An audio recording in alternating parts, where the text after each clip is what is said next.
Notes podcast section, please visit greensborohistory.org and select the tab Discover and Learn to hear the podcast. You may also go to YouTube, type in the Greensboro History Museum in the search bar, select today's topic, Remembering a Lynching, and but allow for the podcast, allow 24 to 48 hours. For the YouTube, it should be made immediate right after the conclusion.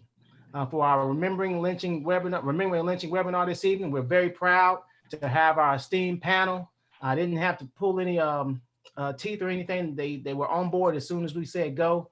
And of course, it's 133 years since the lynching of Eugene Hairston in Guilford County, and to the day. It happened on August 25th, 1887. These are our longtime educators and activists and legal scholars on our panel today. We have joining us Dr. Deborah Barnes, founding member of GCCRP, the Guilford County Community Remembrance Project. She's also an educator, author, and scholar of lynching.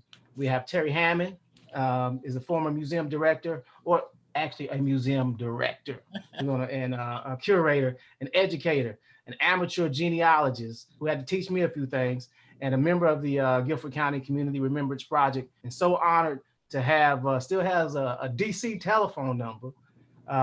Maybe we're gonna get him to change it to 336 one day.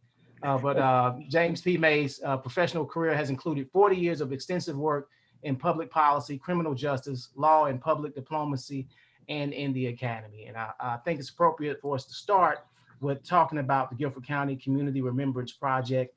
So without further ado, I want to turn it over to Ms. Terry Hammond. Thank you. Okay, I'm gonna share my screen and let's see here.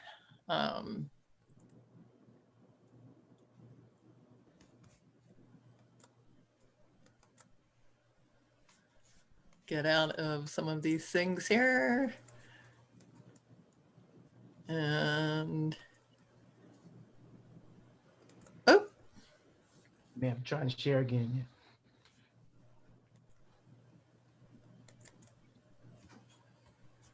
How's that?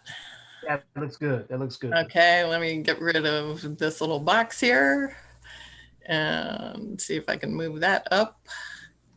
And I'm gonna slide over here to get to my notes. Thanks, Rodney, very much for having me, and to the Greensboro History Museum for sponsoring this series. Today, as you mentioned, is the 133rd anniversary of Eugene Hairston's brutal lynching in Greensboro. The recent murders of Ahmaud Arbery, George Floyd, Breonna Taylor, and Rayshard Brooks are tragic contemporary lynchings that remind us of the not too distant past. Our community must do the difficult work of confronting our own history of racial injustice while exploring how that history continues to shape the present. And here we go. So as Mr. Dawson noted in my introduction, I'm a member of the Guilford County Community Remembrance Project, and I don't know why this is advancing because I'm trying to keep it just one at a time. Sorry, folks.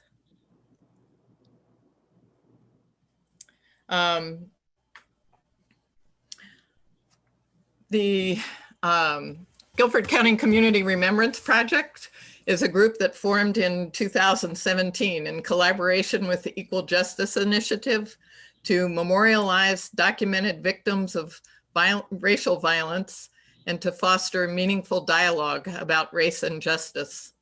Our research about the lynching of Eugene Hairston has been guided by the EJI directives and values and has included genealogical research, searching for primary source materials, determining the site of where the lynching took place, and more. The EJI Remembrance Project has three major components. First is the soil collection project, which gathers soil at lynching sites for display in exhibits bearing the victims' names. Second is the historical marker project, which involves erecting a narrative marker in a public location describing the specific acts of violence, today widely unknown, that once took place in these locations. Third is the placement within our community of a memorial marker with Hairston's name, county, and lynching date engraved on it. This is a duplicate of the same memorial marker at the National Memorial for Peace and Justice in Montgomery, Alabama, which is shown in the slide on the top right. Before I continue with my presentation, I would like to acknowledge that I am a white woman discussing a racial atrocity committed by members of my race. White women and a particular way of thinking about white womanhood were central to the practice of lynching. Today, white women such as Amy Cooper, AKA the Central Park Karen, continue to use their white womanhood as weapons of entitlement and racism. Though I am not personally responsible for systemic racism, I am accountable for how I respond to it. I am committed to educating myself and to actively practicing anti-racism in my life.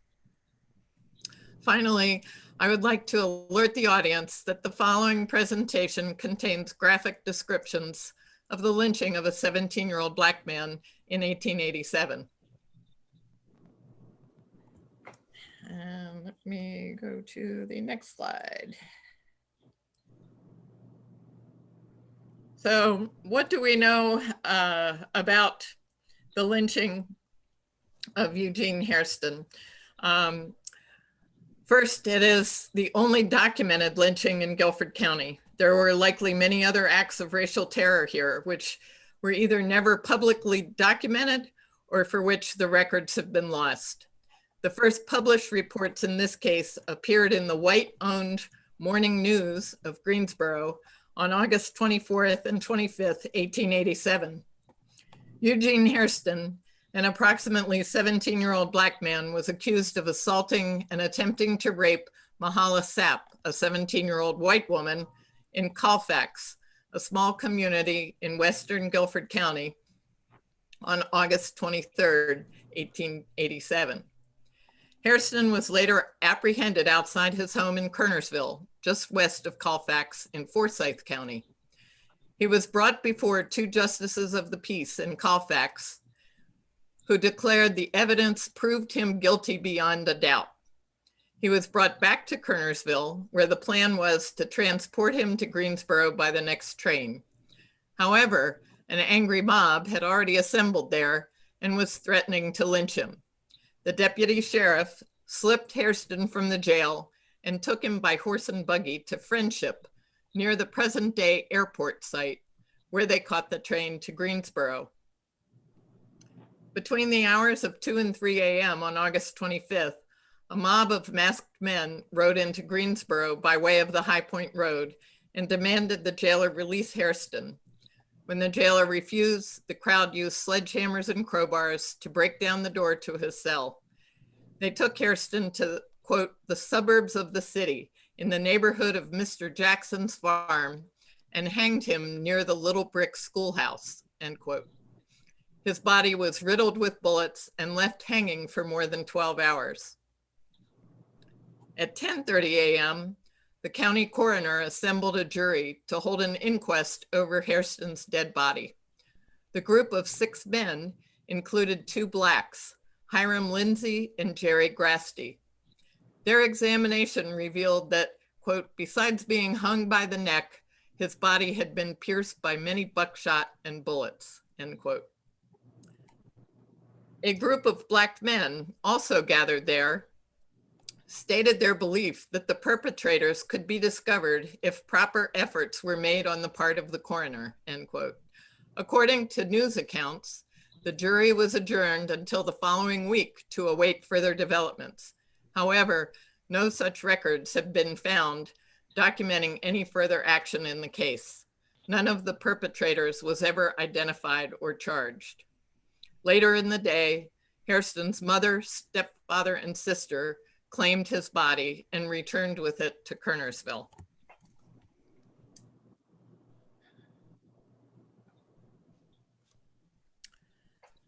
So in addition to the men at the inquest asking for an investigation to be done to find the perpetrators, news accounts the following Sunday reported, and I quote, "It is learned from a reliable source that on Wednesday night, when the mob were after the Negro Hairston at Greensboro jail, 100 Negroes were secreted in the Episcopal churchyard for the purpose of firing into the crowd. But someone struck the fire alarm several times, and the Negroes, thinking they had been discovered, dispersed in double quick order." That's from the Winston Daily. The article continues by mentioning 2 other Hairston men accused of crimes and declared, quote, "There is no question but what these Hairston Negroes are a desperate set."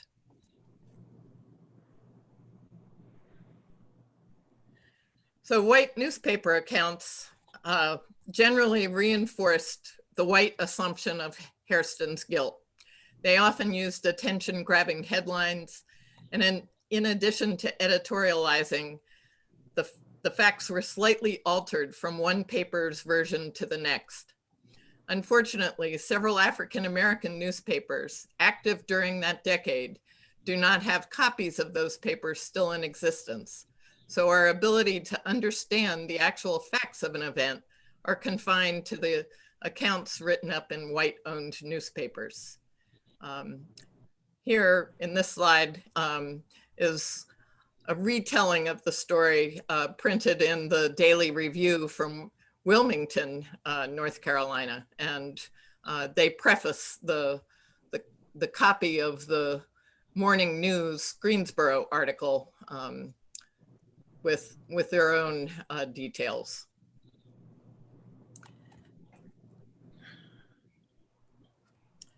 So we have only secondhand and contradictory accounts of Eugene Hairston's perspective. These 5 quotations are from 3 different North Carolina newspapers and 1 Kansas newspaper, and each presents a slightly different version of the events. They're, in one, he says, "I'm as innocent as an angel from heaven." The third one says, "He prayed very earnestly and confessed his guilt." The fourth said, "He was asked if he had anything to say. He tried, but he couldn't talk." And the fifth was, "He was given moments to pray and did so very earnestly, declaring his innocence vehemently." So, who do we believe?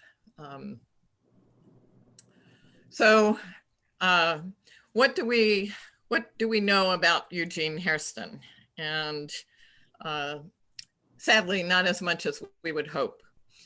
The 1880 census describes him as a 10-year-old Black male at home. The column marked maimed, crippled, bedridden, or otherwise disabled is checked. And he had not attended school within that census year, nor could he read or write.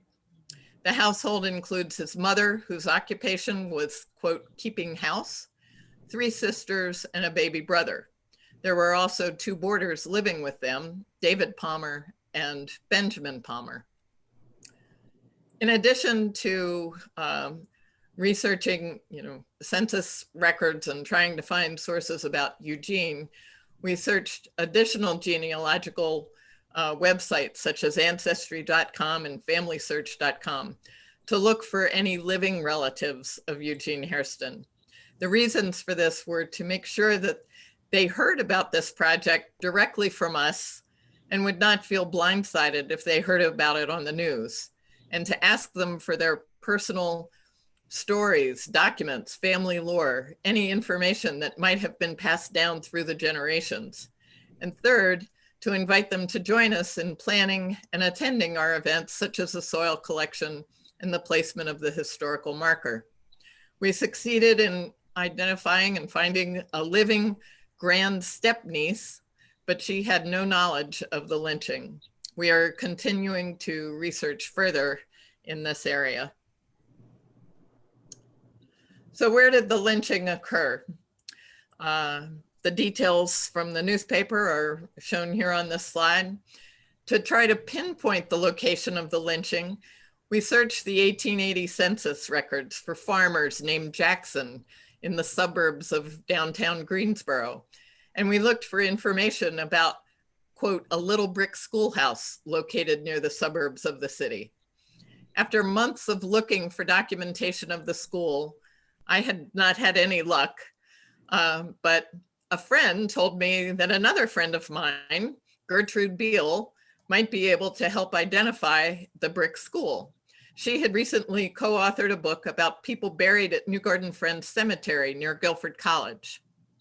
One of the people buried there was Rhoda Macy Worth, a Quaker educator who had taught at what was once known as the Little Brick Schoolhouse. So here,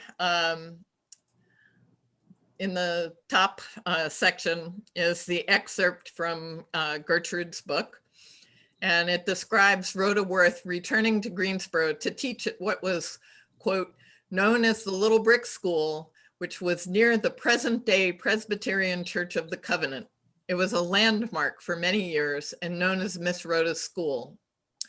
The Google map below shows the present day location of Presbyterian Church of the Covenant at the intersection of South Mendenhall Street and Walker Avenue in what is now known as the College Hill District. A second reference to this school was found in a 1955 History of Greensboro written by Ethel Arnett. And we also noted that the street parallel to South Mendenhall on the east side is Jackson Street. And so was this Jackson, was this named for the Jackson's farm that we were looking for?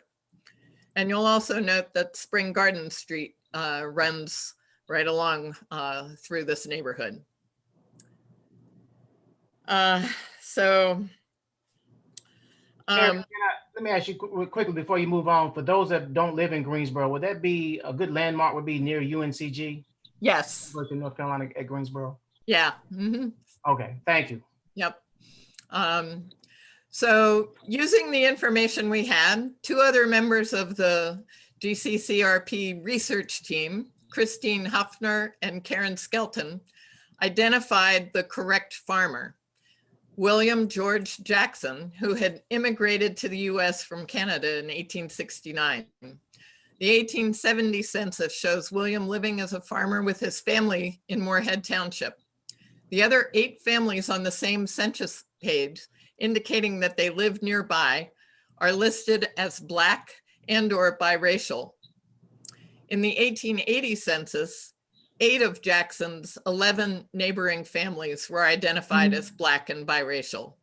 Among these were a farmer and a laborer. Others included a carpenter, a barber, and 2 blacksmiths, indicating a degree of independence in employment. His neighbor, Wilson W. Morgan, was a preacher, and it turns out he purchased the brick schoolhouse lot in 1886. His daughter, Pauline, was listed in the 1880 census as a school teacher. The information we found leads us to speculate about why the lynching might have been done where it was. Could it have been intended as a signal to the self-employed and property-owning Blacks in the area? Could it also have tangentially targeted the 3 whites who sold property to Blacks during and following Reconstruction? Jackson may have been singled out to be named in the news reporting because he was an immigrant and a farmer, rather than a longtime resident and lawyer as the other 2 were. He also developed a predominantly Black residential area, now known as Jacksonville, and lived among Black neighbors. We also noted that not far from this site is Warnersville, the first planned African-American community in the area, which was named for Pennsylvania Quaker Yardley Warner. Warner purchased more than 35 acres just south of the city limits around 1865 and divided the land into plots and made them available to, quote, freedmen. So These two maps, through searching Guilford County land records, Christine was able to locate maps indicating the location of Jackson's property and the Little Brick School. In 1913, the lands of William G. Jackson and two other large landowners in College Hill, C.P. Mendenhall and Eugene Moorhead, remained similar to how they were around 1887. Jackson's property, outlined in blue, and I'm going to use my pointer, down here. This is south of Spring Garden Street. So this is property owned by William G. Jackson. The brick schoolhouse is here on this 1891 map shown in this red square. This is Jackson Street. Oops, I went ahead by mistake. And this is Walker Avenue. Mendenhall would be here. The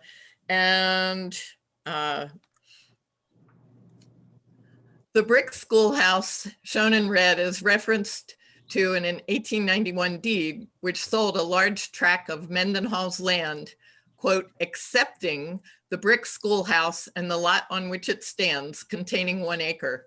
Another 1891 deed refers to the boundary lines of the schoolhouse lot, so we were able to pinpoint it on our map. The yellow outlined area on the 1913 map is the present day Church of the Covenant lot. This is where we are planning to hold the soil collection ceremony once it is safe for us to gather again. So our research continues. We have many questions that we are still trying to find answers to. And as Deborah and I were talking earlier today, the more questions you ask, the more questions you develop. Thanks again to Mr. Dawson and to the Greensboro History Museum for allowing me the opportunity to share some of what we have uncovered so far. Please check out our website and Facebook page, and our email address is here, guilfordremembranceproject@gmail.com, if you have questions or want more information. So thanks very much. And I'll turn it over to Deborah from here. Thank you, Terry. And Dr. Barnes, she's done a brilliant presentation that I've witnessed earlier in the year. And she's going to give you some different dynamics when we're talking about lynching. So Dr. Barnes, it's all yours. Good evening and hello to everyone out there in cyberspace. Thank you for caring about this initiative that we've been undertaking here in Greensboro. I did a public lecture back in February, right before the shutdown. And one of the things that I talked about was how lynching is one of the mechanisms by which a disparate group of immigrants became white people in this country. White people are not born, despite what you think, they are made. And lynching is one of the ways that they are made. So I just want to briefly take you through some information and some pictures, because we have a wonderful trove of information that's been left to us by lynchers and mobbists and terrorists. They love to leave details behind, and so I've harvested some of them for you here tonight. I want to begin with this picture, which is from the lynching of Henry Smith in Paris, Texas. And actually, this is one of the most important texts that I have used in my research thus far. It's called, it has a very long name, so stick with me. The Facts in the Case of the Horrible Murder of Little Myrtle Vance and Its Fearful Expiation at Paris, Texas, February 1, 1893, with photographic illustrations. And some of those illustrations we're going to see tonight. This 200-page coffee table book offered an eyewitness accounting of one of the first spectacle lynchings. I note that this book is important, particularly because it tells us more about the so-called mob, which is to say the good people of Paris, Texas, than it does about Henry Smith, the alleged felon. It only talks about Henry Smith in the first 2 chapters, and it's about 20 chapters long. So most of it is about the people of Paris. And this, I believe, is the hint that we need to better understand lynching as culture, and that is keep your eye on the mob. I'm waiting for Glenn. We're doing this by remote. Okay. Uh-oh, now mine won't go, Glenn. Okay, so a spectacle lynching is all about pageantry and amounted to participatory theater. Everyone had a role to play. Here you can see the townspeople clamoring around a custom-made float to which Smith was chained as he was paraded through town. It's difficult for you to make it out in this photograph, but he is behind those white horses. This allowed everyone who could get close enough to him to curse, spit at, and stab him before he arrived at the scaffold in the center of the prairie. What is important about this event is that 15,000 people came from 5 surrounding states on specially chartered trains to participate in this racial carnage. It's worth noting also that it was on February 1, 1893, during a sleet storm.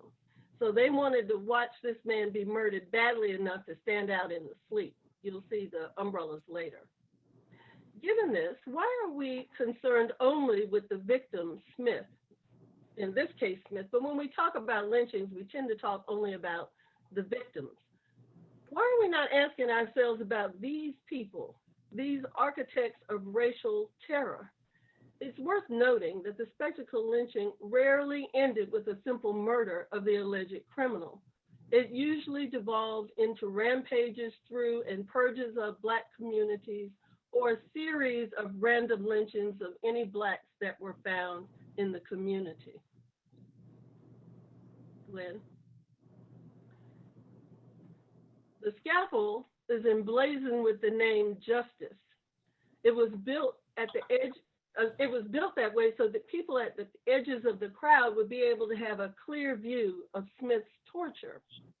The young boy that you see in the hat standing to the left is Little Myrtle's 15-year-old brother. He was allowed, or perhaps forced, to participate in Smith's what they called excruciation. The men used hot pokers, steaming in the foreground, to burn every inch of his flesh, beginning with the bottoms of his feet, before putting out his eyes and burning away his tongue. He was then covered in coal oil, and combustibles were situated under the platform and set ablaze. He was burned to death over the course of several hours. Once what was left of his body had cooled, the mob surged forward to secure souvenirs from this event. Souvenirs included, but weren't limited to, the clothes that the victim had been wearing, his amputated fingers and toes, his penis, pieces of the chain that had held him to the float, and the scaffold that had become his pyre. Next slide. These are the men that captured him. These are the quote unquote best men of Paris. I believe the people that caught Eugene were the best men of this area. The criminal was chased across 5 counties and 2 states by legions of men who were deputized to pursue him. He was brought back to Paris by the town's best men to meet justice as the town fathers envisioned it. Their right to revenge Little Myrtle's death in place of the operating criminal justice system was the way that late 19th century and early 20th century people used to articulate their whiteness. This is a slide of the Vance family with Little Myrtle. You see her there in the center. She was, by some accounts, 2, but the book says 3 when she was murdered. The actual lynching, however, was carried out by and on behalf of the Vance family. The facts in the case explains why the Vance family, the father, the son, and the 2 uncles, were right to elicit revenge from the alleged monster in their midst. It was the responsibility of God-fearing white men and true to do just that.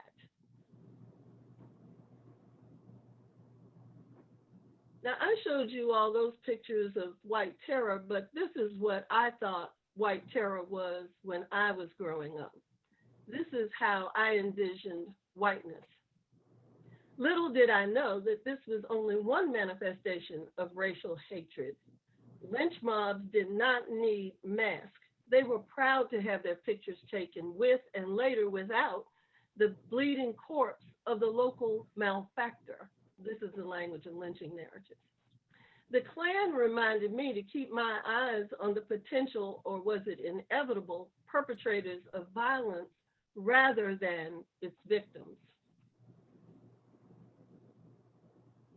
The fact that they were hooded didn't mean that no one knew who they were.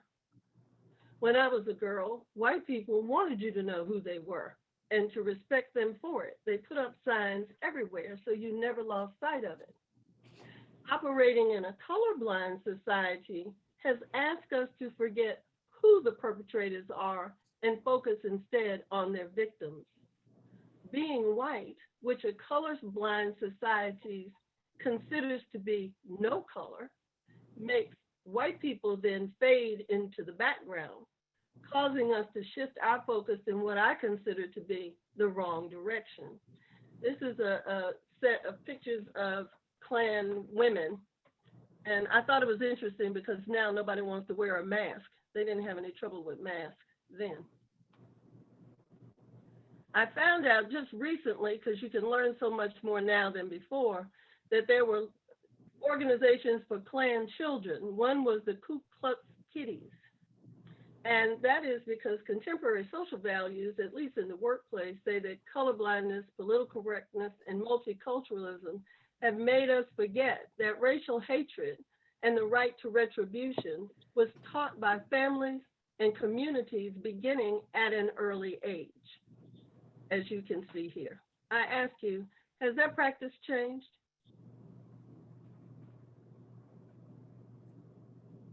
This is what is meant by structural racism, at least in part. That is, one was born into racial hatred. It was difficult, if not impossible, to avoid it. Those who made friends across the color line, I use that in air quotes, did so at their own peril and the peril of communities of color who bore the brunt of such alliances. While we have come to think of structural racism to mean laws, policies, socioeconomic, and educational structures, which is correct, we must not ignore the socialization that occurs prior to starting a business, legislating healthcare, administering a school system, or running for office.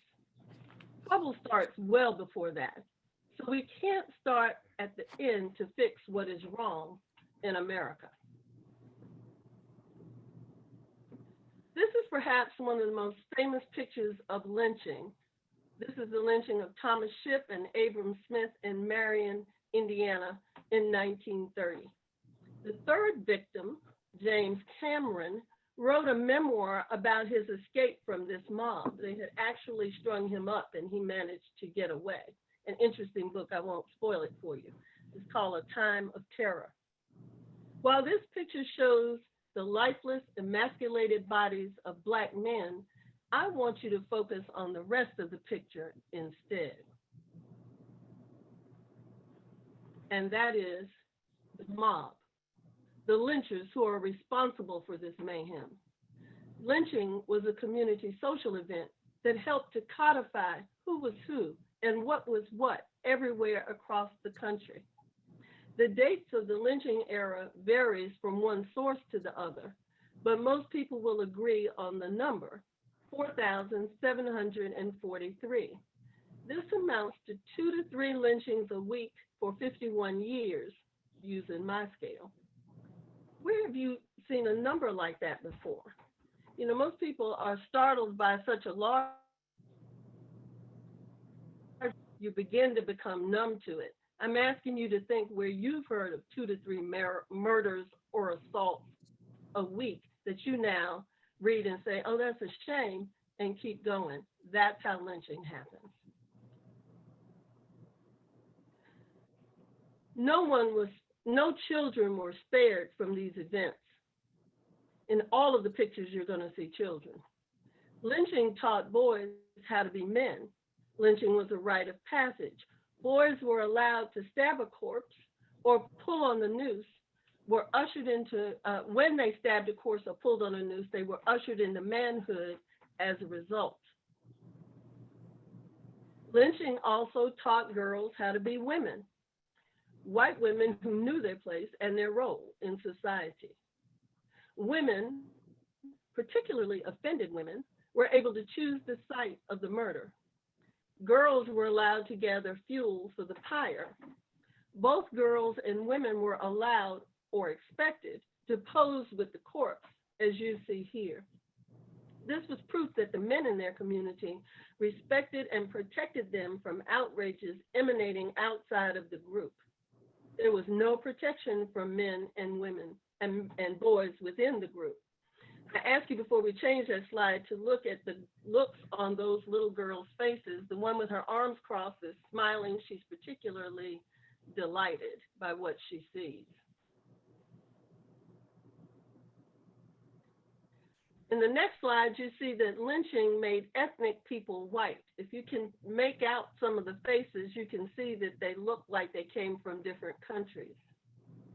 What do you make of the fact that people were always happy to pose with the corpses of murdered men, women, and children? These are teenage boys who had been circus workers here. Desecrating Black bodies became shorthand for white supremacy. If you can torture, maim, and kill with impunity, then you were white. Tell me again where you've seen evidence of this sensibility today. Look how happy those people are in that crowd. Next slide. This is one of my favorite terrible pictures. It's a terrible picture, but it's amazing. Look at how pleased these men are with the role that they are playing in butchering this man. They have cut off his right hand, which the serviceman is holding as the Black man bleeds out. Were you to see these two white men under other circumstances, you might have thought they were upstanding citizens. But that's the point. This is what making America great again means. If you think I'm exaggerating, you haven't been keeping up with the news.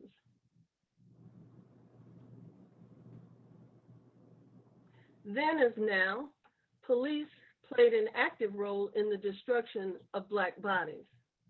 The social calculus was to be alone in a crowd of whites to be in danger. Everyone knew not to travel alone if they could help it. What this picture reflects is that you don't have to travel in a darkened wood or desolate warehouse district. Black dehumanization and danger did and could happen anywhere. We all remember this picture. I call your attention to the ways the Black people are dressed when they are being attacked. No hoodies. These men are perceived to be dangerous and requiring domination.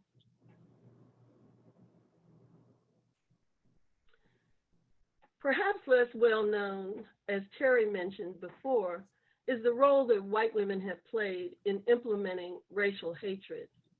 Mothers and daughters did their best to see that Little Rock High School was not integrated.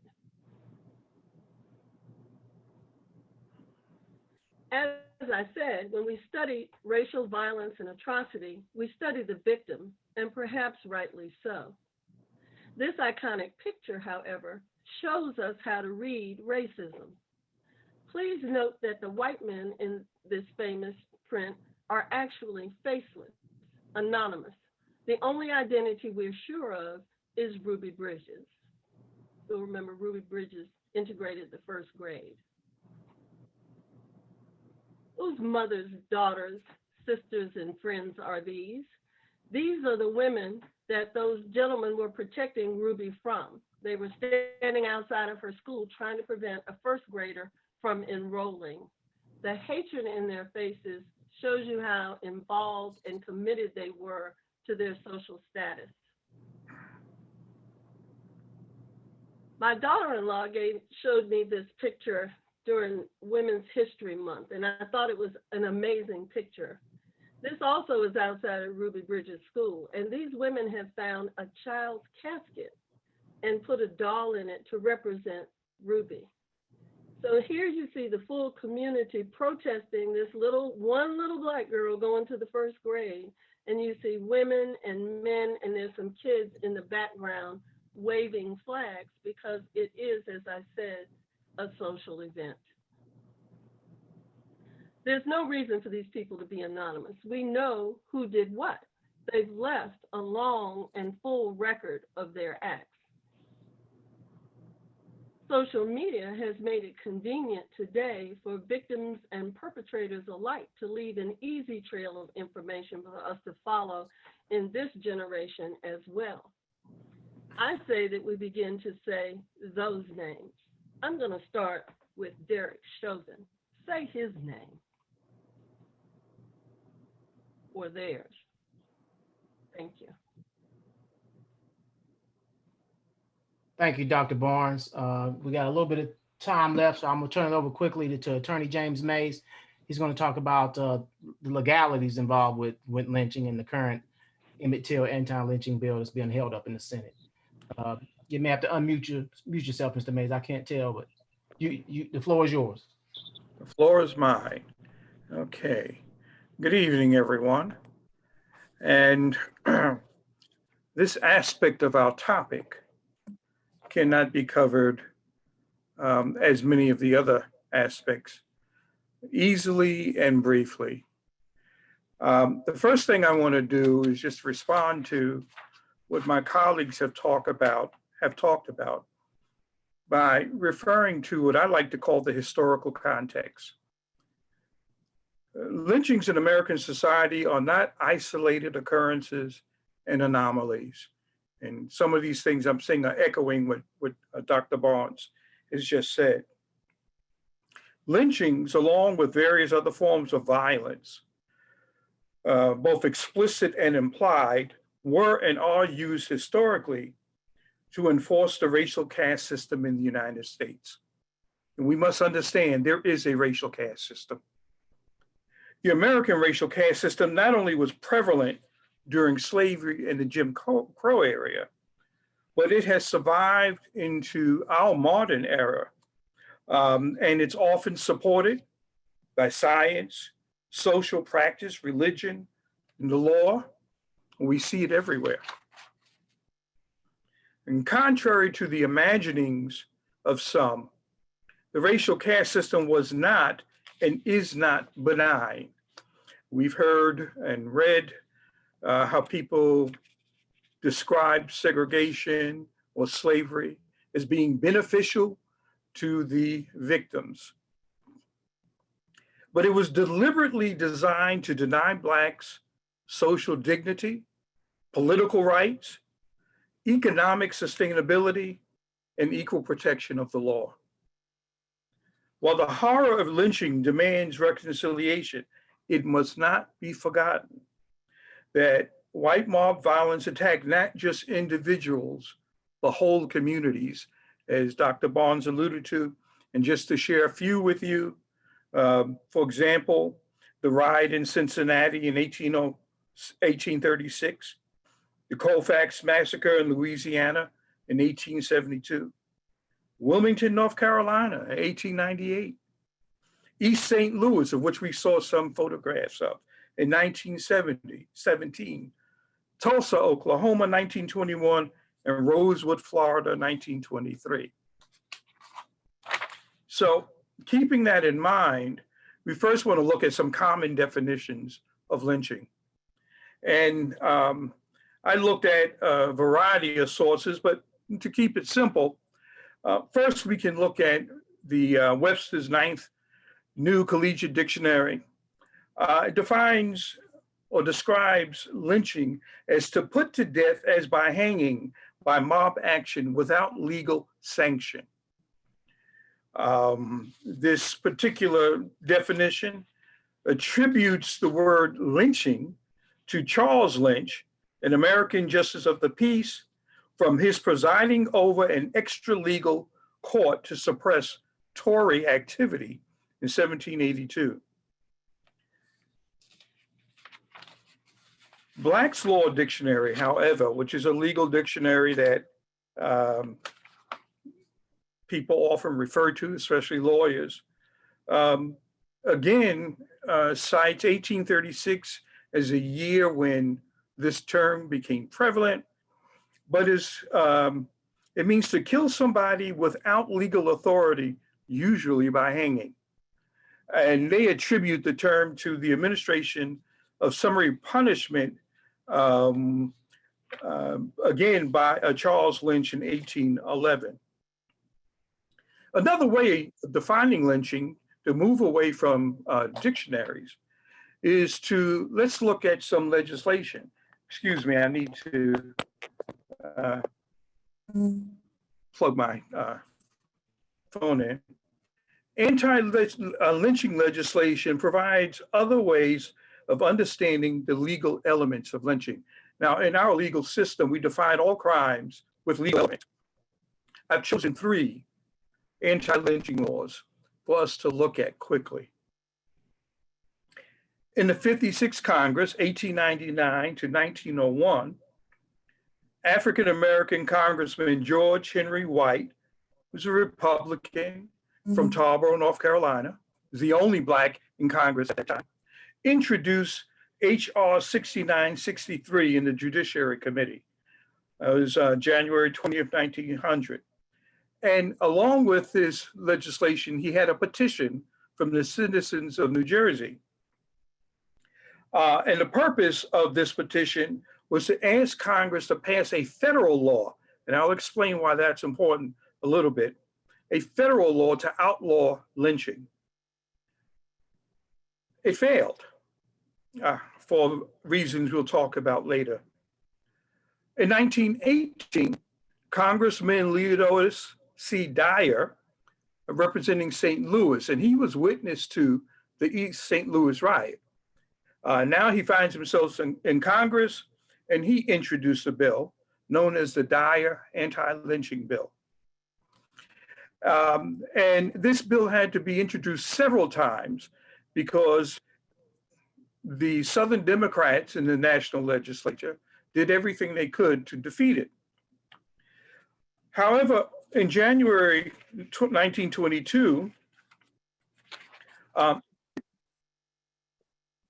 excuse me, it's a pop-up. Okay.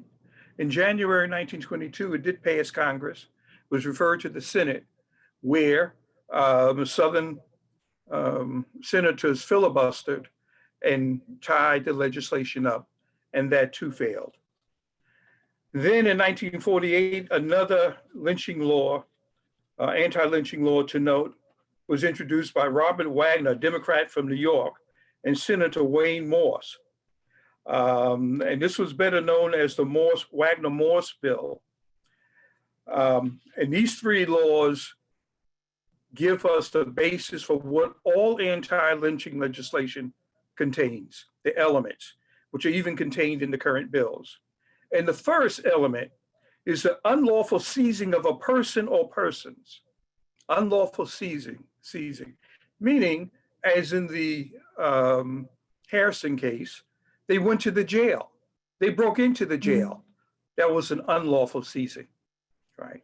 2, of a person suspected of, a person alleged to have committed a crime, or a person convicted of a crime, right? They seized this person. This legislation went on to define a mob, not necessarily on the size that we saw in the photographs, but by 2 or more people. This is significant. For the purpose of inflicting bodily harm or death. Now, those are the elements. Now, we have all heard that the current anti-lynching legislation comes after about 200 attempts to pass anti-lynching laws in the National Congress. And so I want to give you a real brief sense of what has happened in Congress.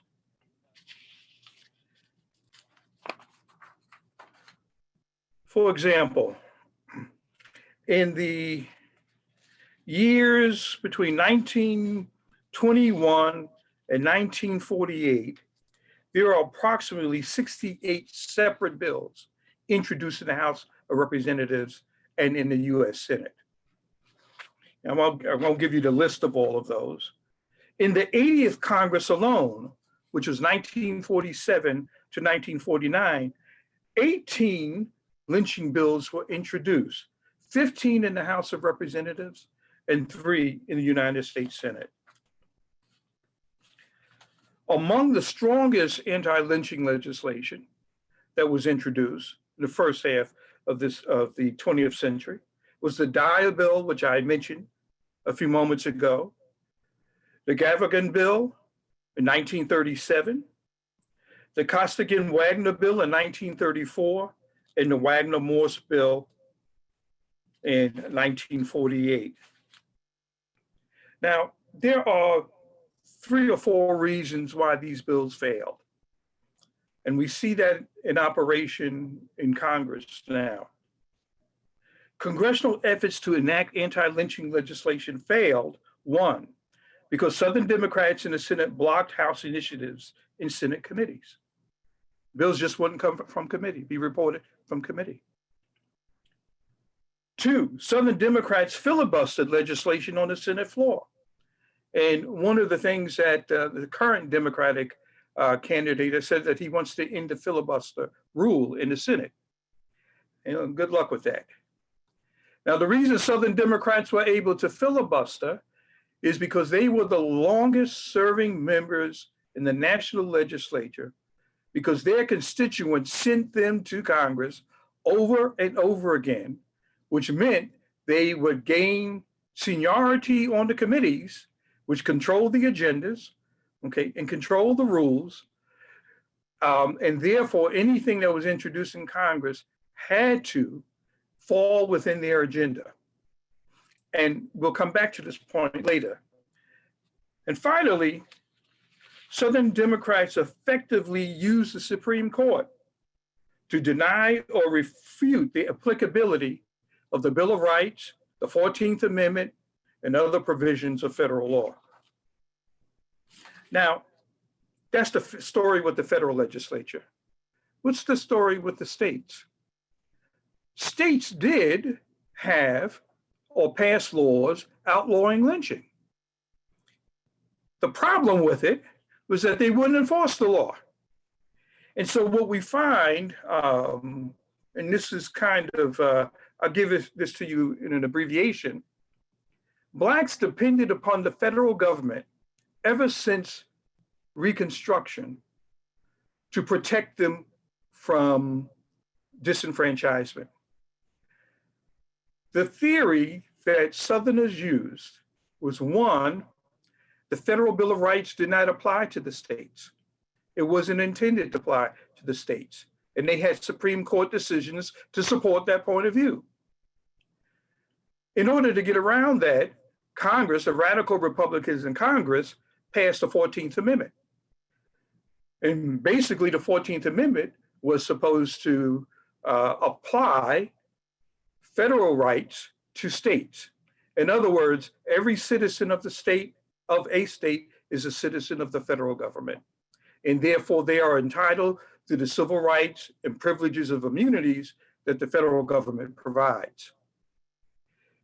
The Supreme Court, however, and Southern Democrats argue that the 14th Amendment, particularly in the Cruikshank v. US decision, that the 14th Amendment only applied to state action. So if the federal government wanted to pass a law to stop lynching, which applied to private citizens, it would be unconstitutional.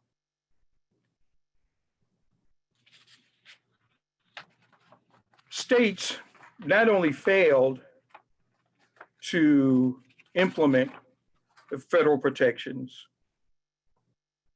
but they also failed to hold, under their own laws, private citizens accountable for the acts, for the mob actions that took place. So it appeared that we were stuck. The Supreme Court ascribed to the theory that the federal laws didn't apply to the states. And also, states didn't enforce the laws that they had on the books. If you were to search the North Carolina general statutes today, put in the search term lynching, you would only have 2 hits. One with a 1893 law, and a second with a law that was passed in 1937. One provision makes it illegal to enter a jail or to seize someone for the purposes of lynching. And the other one seeks to hold the sheriff and other county officials liable for a lynching that took place in the county. Now, those laws are not checked. There was not much litigation out there in the state of North Carolina under those laws. So let me go back over the legal issues here again.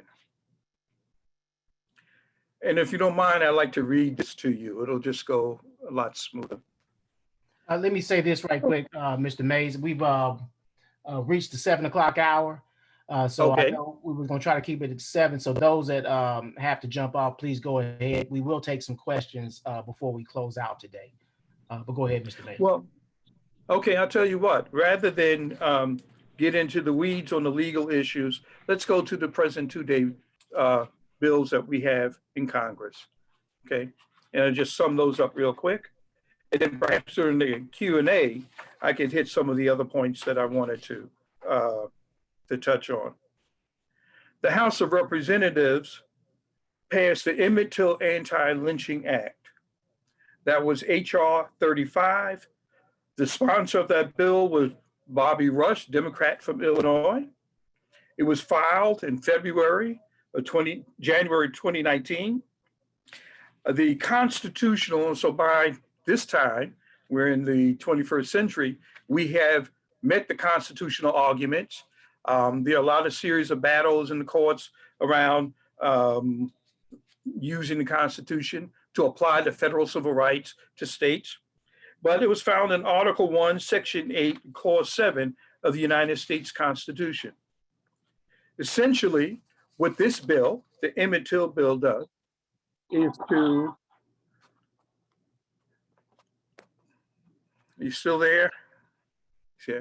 Is to amend Title 18, which is the United States Civil Rights Law, Chapter 13 of that law, and it creates a section, Section 250, that makes lynching a crime. Similarly, in the Senate, we have the Justice for Victims of Lynching Act of 2019, that was Senate Bill 488. The primary sponsor was Senator Kamala Harris from California.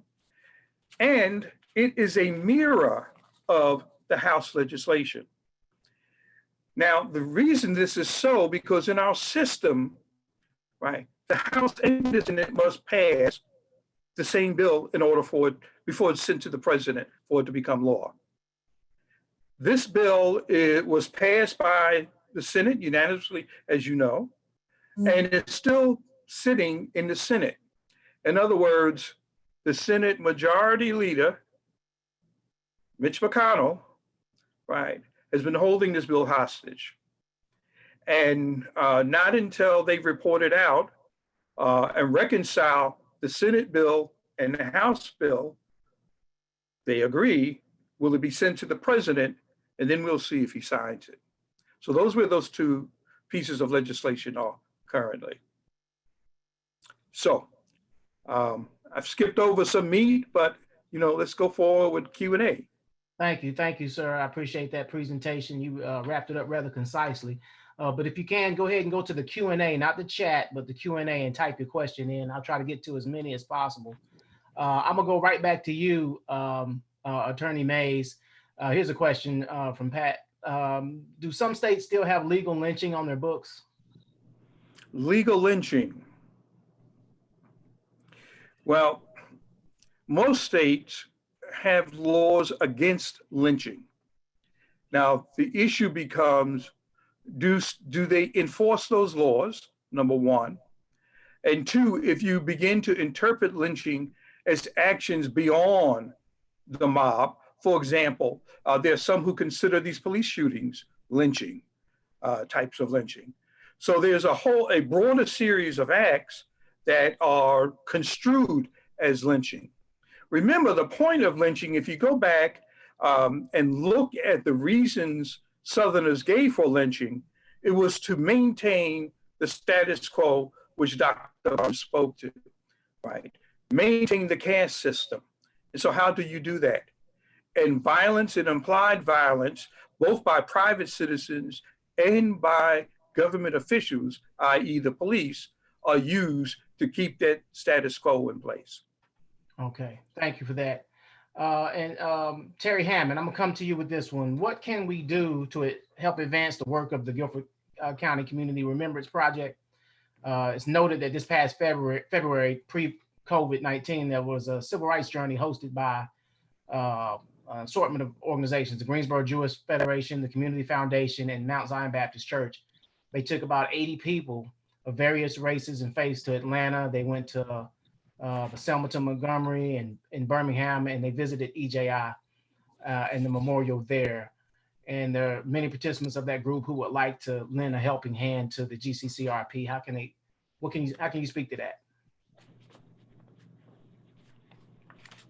You have to unmute yourself. I would say to please send your contact information to Guilford Remembrance Project at gmail.com, and we'll get in touch with you about the current activities. We were hoping to have the soil collection project in May, and unfortunately, because of COVID, it's had to be postponed. Once things open up again, we are kind of ready to jump back in with that event, and there will be a lot that we'll need help with getting that organized and publicized, and as well as the additional stages of the program. We, prior to COVID, were having regular monthly meetings. And so if you send us your contact information, we'll add you to the list and keep you informed of what we're doing. All right, we'll do it. And I'm gonna come right back to you. This was a question that was emailed to me at about 2 o'clock, well, earlier today. And I believe you answered it, but I just want you to touch it again, just in case. Do we know the location of the Hairston lynching? And I believe you said it's near Spring Garden, close to UNCG, correct? Yeah, somebody in the chat actually said, really, it's closer to Greensboro College. It's kind of, it's in that neighborhood. This little brick schoolhouse lot is between Jackson Street and Mendenhall Street around Moorhead Avenue. So, and that's about 1 block over from Spring Garden Street. And in 30 seconds or so, can you touch on the mob's public rationale behind that? I believe you mentioned that, but what was the rationale behind from your readings? Well, we can only speculate. I mean, there's a person from Kernersville who is 9 years old who said that there were large oak trees on Spring Garden Street. So was it just, happenstance that there were big trees that, this was a good place to do a lynching? Or were they targeting this neighborhood because there were successful Blacks living there, and there were whites who were living amongst Black neighbors who had sold Blacks' property and so on. So we can only speculate, but perhaps more research will give answers to those questions. And for one more question, they can go to email you about how they can help get the memorial, the marker in Guilford County. Dr. Deborah Barnes, want your reaction to this? I've seen the death of George Floyd being called a public lynching. What's your input on it? I think that goes under the heading of the legal lynching, and quite literally because it was done by a policeman. In other words, legal lynchings is sort of code speak for using the criminal justice system to outright murder people. And in this case, police officers have decided that they don't need to take people through the whole system, like arrest you and take you in and have you go before the judge. They'll just kill you in the street. That's a form of legal lynching. But if I can just close with one statement that kind of pulls what James May said together about the legislation. As you know, no legislation was passed to stop lynching even up to the last few minutes.